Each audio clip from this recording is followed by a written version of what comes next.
Hello friends, मैं शंकर स्वागत करता हूं आपके अपने यूट्यूब चैनल शंकर एजुकेशन अड्डा में। दोस्तों, इस वीडियो में हम लोग देखने वाले हैं यूपी डीएलएड। क्या है यूपी डीएलएड, जिसको आप बीटीसी भी बोलते हैं। फर्स्ट सेमेस्टर मैथ को देखने वाले हैं, जिसमें हम लोग देखेंगे त्रिभुज एवं उसके प्रकार। यानी भैया त्रिभुज क्या होता है, त्रिभुज के कितने प्रकार होते हैं, भुजा क्या होती है, शीर्ष क्या होते हैं, ठीक है ना, कोण क्या होते हैं। इन सब के बारे में प्रॉपर डिटेल जानकारी आपको मिलने वाली है। अगर वीडियो को आप अंत तक देख लेते हैं तो यकीन मानिए कहीं और जाने की आपको जरूरत नहीं है। यहीं से पूरी तरीके से कॉन्सेप्ट आपका क्लियर हो जाएगा। तो चलते हैं, देरी न करते हुए आगे बढ़ते हैं। पहला क्या है हमारा, त्रिभुज किसे कहते हैं, यानी त्रिभुज की परिभाषा देख लेते हैं। तो देखिए लिखा गया है,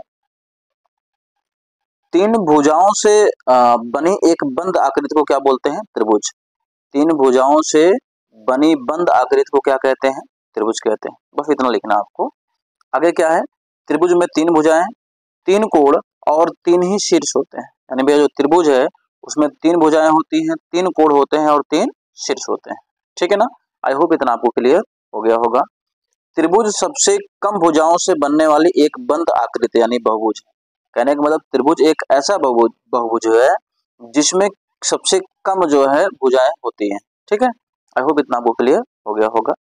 अगला देखते क्या लिखा गया है कि त्रिभुज के तीनों आंतरिक कोणों का योग जो होता है वो कितना होता है, 180 अंश। यानी त्रिभुज में जो तीनों कोण होते हैं अगर उनको आप जोड़ देते हैं तो आपका कितना मान आ जाएगा, 180 अंश के बराबर होंगे तीनों कोणों को अगर हम जोड़ते हैं तब। ठीक है, आगे देखिए लिखा गया है, त्रिभुज का परिमाप हमेशा उसकी तीनों भुजाओं का योग होता है। यानी अगर त्रिभुज का परिमाप निकालना हो तो उसकी तीनों भुजाओं का क्या होता है, योग होता है। आई होप इतना आपको क्लियर हो गया होगा। चलते हैं, आगे बढ़ते हैं। अगला क्या है आपका देख लेते हैं, मतलब ये त्रिभुज का दिया गया चित्र।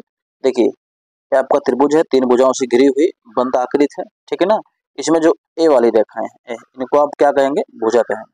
ठीक है ना, देखिए ए बी, ठीक है, बी सी और ए सी या फिर सी ए, ये सब क्या है आपकी भुजाएं हैं। तीन भुजाएं हो गई ना। शीर्ष की बात करें तो ये जो है कोने क्या है आपके, शीर्ष है। कितने शीर्ष हैं, एक दो, ठीक है ना, क्या एक एक दो और तीन शीर्ष। ठीक है ना, तीन शीर्ष इसमें, एक, उसके बाद क्या, दो और तीन। ठीक है, कौन कौन से, ए बी और सी। ठीक है, कोण की बात करें तो तीन कोण बनेंगे इसमें, एक दो और तीन कोण बनेंगे। ठीक है, कोण को जैसे कोण ए को लिखना है तो आप ऐसे भी लिख सकते हैं, कोण ए, ऐसे लिख सकते हैं। या फिर आपको अगर कोण ए लिखना है तो आप ऐसे लिख सकते हैं, बी ए सी। मतलब कहने का यह है कि जो कोण रहेगा उसको हमेशा कहाँ रखेंगे आप, बीच में रखेंगे। इसको सी ए बी भी लिख सकते हैं हम, और बी ए सी भी लिख सकते हैं। आई होप इतना आपको क्लियर हो गया होगा। देख लीजिए दिया गया है, शीर्ष क्या है आपके, ए बी और सी जो है शीर्ष थे। भुजाएं क्या, ए बी बी सी और ए सी। देख लीजिए ए बी बी सी और ए सी क्या है, भुजाएं हैं। आगे क्या है, कोण क्या क्या दिया गया है, A B C. A B C मतलब कोण बी का जिक्र किया गया है। कोण हमेशा कहाँ रहेगा, बीच में, जिसका जिक्र किया जाएगा वो हमेशा बीच में रहेगा। ठीक है, बी सी ए यानी इसमें किसका, सी कोण का जिक्र किया गया है। उसके बाद सी ए बी, इसमें किसका, ए कोण का जिक्र किया गया है। आप कोण को ऐसे भी लिख सकते हैं या फिर ऐसे बना सकते हैं। फिर कोण ए लिखना पड़े, कोण ए लिख सकते हैं, कोण बी लिख सकते हैं। ठीक है ना, इस तरीके से लिखा जा सकता है, और कोण सी लिख सकते हैं। लेकिन अगर तीनों लेटर मिला के लिखना है तो कोण को हमेशा कहाँ रखिएगा भैया, बीच में। ए बी सी का मतलब लिखा गया, इसका मतलब इसमें कोण बी है। ठीक है ना, बी सी ए लिखा गया मतलब इसमें कोण सी है। सी ए बी लिखा गया है मतलब इसमें कोण क्या है, ए है। या फिर बी ए सी भी इसको लिखा जा सकता है, इसको ए सी बी भी लिखा जा सकता है। ठीक है ना, उल्टा सीधा ऐसा लिखा जा सकता है। आई होप इतना आपको क्लियर हो गया होगा। चलते हैं, अब त्रिभुज के प्रकार देख लेते हैं। तो भैया जो त्रिभुज का प्रकार है उसको दो प्रकार से वर्गीकृत किया जा सकता है। देखिए त्रिभुज को दो प्रकार से वर्गीकृत किया जा सकता है। पहला क्या, भुजाओं के आधार पर, और दूसरा क्या, कोणों के आधार पर। ठीक है, अब देख लेते हैं भुजाओं के आधार पर त्रिभुज कितने प्रकार के होते हैं और कोणों के आधार पर कितने प्रकार के होते हैं। चलते हैं, देरी न करते हुए आगे बढ़ते हैं। देखिए भुजाओं के आधार पर अगर त्रिभुज को देखा जाए तो भैया भुजाओं के आधार पर जो त्रिभुज होता है वो कितने प्रकार का होता है, तीन प्रकार का। कौन सा, समबाहु त्रिभुज, समद्विबाहु त्रिभुज और विषमबाहु त्रिभुज। ये तीन प्रकार के त्रिभुज होते हैं। अब इनको एक एक करके हम लोग क्या करेंगे, देखेंगे। ठीक है, तो आगे बढ़ने से पहले मैं आपसे गुजारिश करूंगा, यदि आप हमारे चैनल पर नए हैं तो चैनल को सब्सक्राइब कर लीजिए और इस वीडियो को ज़्यादा से ज़्यादा शेयर करिए, क्योंकि पढ़ेगा इंडिया तभी तो बढ़ेगा इंडिया। आपको बीटीसी का सभी जो है मैथ, इसमें सभी चैप्टर जो है कवर कराने का प्रयास किया जाएगा। और एमए बीए से अगर आपके कोई रिलेशन में है तो वो भी वीडियो आप यहाँ भेज सकते हैं। इस चैनल के डिस्क्रिप्शन में लिंक आपको मिल जाएगा, या फिर आप जो है वहाँ चैनल के प्लेलिस्ट पर जा करके सब सारी चीज़ें वहाँ से आप फाइंड आउट कर सकते हैं। चलते हैं आगे बढ़ते हैं। देखिए पहला आपका जो है समबाहु त्रिभुज, ये भुजाओं के आधार पर बांटा गया है ना। तो देखिए समबाहु त्रिभुज क्या हो गया है, जिस त्रिभुज की तीनों भुजाएं क्या होती हैं, बराबर हो, उसे समबाहु त्रिभुज कहते हैं। इसमें प्रत्येक कोण जो होता है 60 अंश का होता है। क्लियर हो गया। जिस त्रिभुज की तीनों भुजाएं क्या होती हैं, बराबर होती हैं, उसे समबाहु त्रिभुज कहते हैं। इसका जो हर मतलब प्रत्येक कोण होता है वो हर कोण कितने अंश का होता है भैया, 60 अंश का होता है। ठीक है। आगे क्या, समबाहु त्रिभुज का कुछ क्षेत्रफल जो अगर निकालना हो तो कैसे निकालेंगे आप, √3/4 गुणे भुजा का स्क्वायर। ठीक है ना, इस तरीके से निकालेंगे। और अगर समबाहु त्रिभुज का परिमाप निकालना है तो क्या करेंगे, 3 गुणे भुजा कर देंगे तो उसका परिमाप निकल जाएगा। ठीक है। चलते हैं आगे बढ़ते हैं। देख लीजिए आपका ये भुजाएं भी बराबर है, ये भी बराबर है और ये भी बराबर है। इसके तीनों कोण भी क्या रहेंगे भैया, 60 अंश के होंगे। आई होप आपको समझ में आ गया होगा। चलते हैं अगला, समद्विबाहु त्रिभुज क्या होता है, जिस त्रिभुज की केवल 2 भुजाएं बराबर हो। क्या है, जिस त्रिभुज की कोई भी 2 भुजा बराबर होती है उसे क्या बोलते हैं, समद्विबाहु त्रिभुज कहते हैं।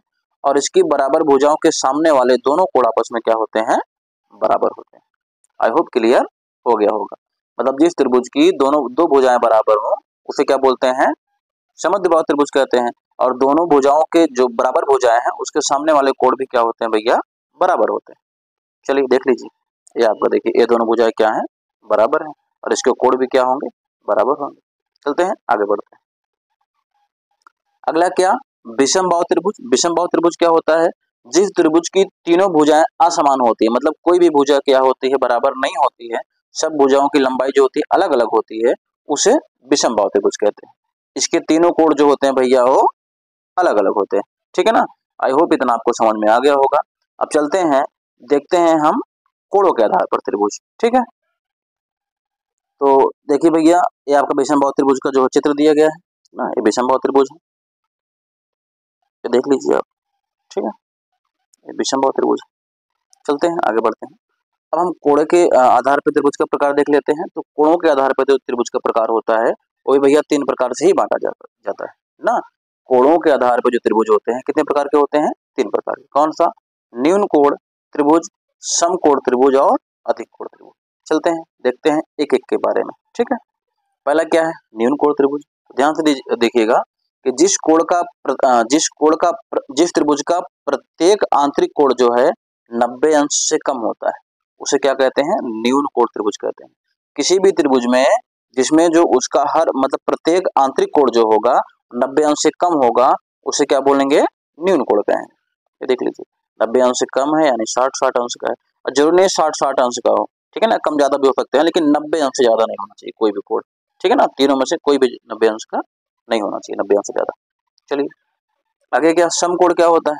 समकोण समकोण त्रिभुज क्या होता है, मतलब ऐसा त्रिभुज जिसका कोई भी एक आंतरिक कोण 90 अंश का होता है उसे क्या कहते हैं, समकोण त्रिभुज कहते हैं।